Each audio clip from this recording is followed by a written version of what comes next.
When the war, the full-scale invasion of Ukraine started in 2022, it immediately created a number of threats and challenges that went much beyond the actual region, the food security issues, energy security issues, climate security. 4 years later, we can see that a lot of mitigation measures have been implemented that actually became new solutions in different policy domains, new realignments. Some of these are positive, others have created new dependencies which are not necessarily so positive for example, energy security or green transition. For the EU specifically, another very important impact has of course had to do with all the initiatives that we can see now around common security and defense policy. This again may have in the longer term a positive aspect of growing European integration. But it also has already produced, for obvious reason, the war has already produced growing securitization of European politics that is very much visible across different spheres. Russia itself has also been irrevocably changed and transformed by the war.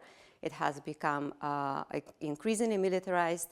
The regime, the autocratic regime has been more centralized, almost totalitarian politics are now present in Russia. This doesn't bode very well for the Russian future, regardless of how this war and when this war ends.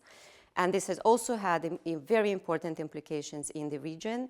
Russian neighbors are extremely worried about this situation. There are new realignments. There are ongoing attempts to create new alliances, new strategic cooperation with other actors to balance possible Russian threat, to be less dependent on Russia.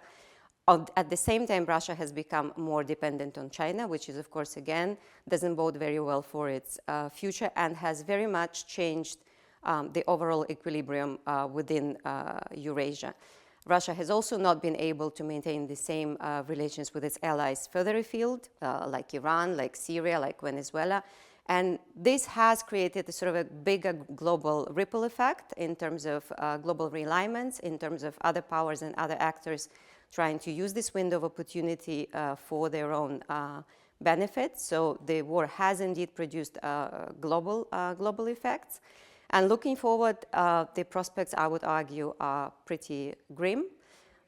Despite everything I've mentioned, Russia still thinks that this is a sustainable situation in the long term. It still thinks that by maintaining this kind of prolonged war of attrition, it can achieve better results compared to what it could achieve if it started negotiating some kind of a limited compromise solution in the short term.